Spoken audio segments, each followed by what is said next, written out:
Periods are a pain, pun intended. The cramps, headaches, hormones, and on top of all of that, work.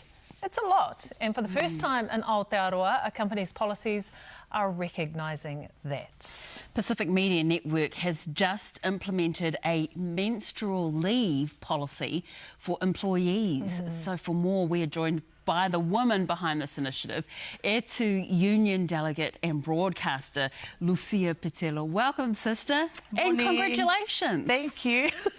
So take us back to how this all started. This started back in mid-2021. So it started as got together as a union collective, and before we have a bargaining session with management, we sit down, we're like, okay, what do we want to ask of management? Like, what is it we need? What is it that we want? And this just happened to be one of the claims that one of our sisters brought forward. And it was weird because in my mind, I was like, how did you even come up with that? Like, you know, but what happened was she is an announcer herself. She had kōrero about it on air, and a colleague's family member happened to be listening, and they asked them, what does your work do about, you know, periods in general? And they were like, I don't know. So it kind of led from there. She introduced it in this meeting. And then my job from then onwards was, cool, like, let's fight for this and get this menstrual menopause leave. So when you had that hui, before you took it to the board or before you took it to your boss and your colleague brought it up, what was the feeling like in the room at that point in time? Because I could imagine people would go, what?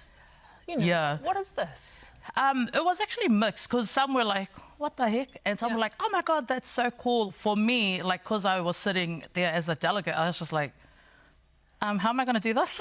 You know, I'm looking at a room of people who are putting their faith and trust in me to do this mahi. And so I was like, okay. But the best thing I remember about being in that room that day was our brothers, our uncles, our men in the room, they were so supportive. Like, they were like, go for it. Like, we fully support you. And my right-hand man is the delegate is my co-host on The Rush is Henry Hayden Hohenberger. And man, let me tell you, he stood up for women all over the world in that negotiating room, because I couldn't have asked for a better partner to fight for this fight with me. So yeah, mad love to Henry.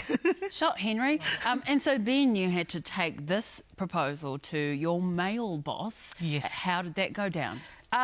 Initially it was like, it was rejected. Wow, right. I mean, leading up to it as well, like both management and myself and my team and Eugene, who represents the E2 Union, who looks after us, everyone did their homework. Management, ourselves, we reached out to GP doctors. I know our management reached out to Modi Bodhi in Australia. They're like awa here in Aotearoa. And so, you know, everyone did their own homework. And when we came into that meeting room, announced, like, this is the claim, excuse me. When we came back for the next meeting, that's when I got the no. And honestly, like, as Don was talking to me, in my head I was like, I'm so annoyed. Like, you know, just my mind is like, he's saying this, and this is my response in my mind, of course. We break away, we came back, and, you know, one of the reasons that I felt that I needed to share was, as a media company, you know, we, like yourselves, like, you share everybody's amazingness around the world, and if something's breaking or exciting and just has an impact on our community, we share it on 531 PI and UFM.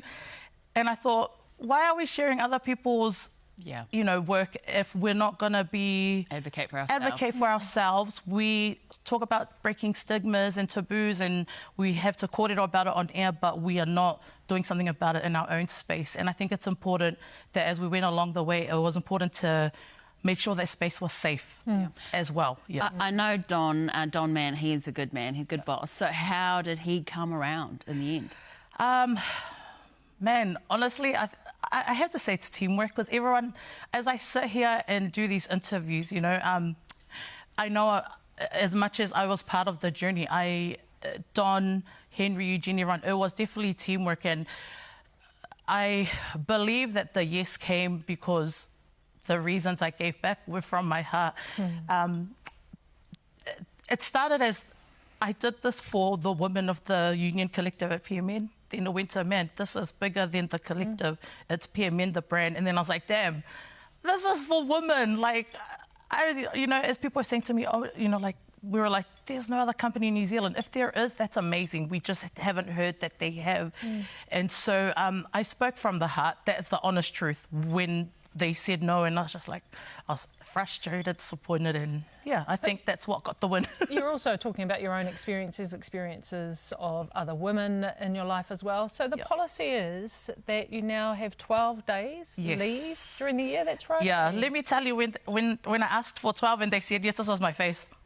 I just thought my jaw open for like ages, but yes, it's 12 days, just like a normal sick day. You know, you contact your manager, and if you're off for a few days and they're like, they've been away for too long, so, you know, medical cert if required.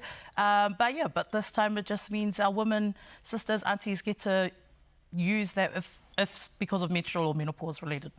Well, watch other organisations in Aotearoa follow suit for the change that you have made. And so proud of you, and congratulations for getting that across the line, not just for the women in your company, but also I think this is going to make a difference for a lot of women everywhere.